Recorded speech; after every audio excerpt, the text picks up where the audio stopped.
Hola, bon dia. Al vídeo d'avui vull donar les gràcies. Sí, una cosa tan senzilla com aquesta molts cops se'ns oblida.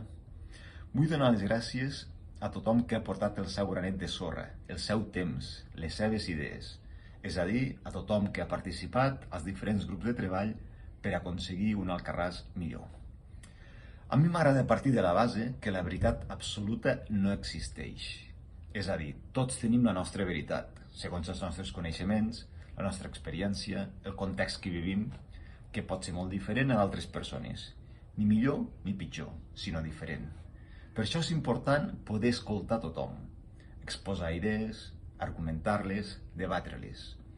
I entre tots aportar una visió més àmplia del nostre poble, per aconseguir l'objectiu final de la política, que no és altre que facilitar la vida a la gent. Gràcies per ser-hi, totes i tots sou importants.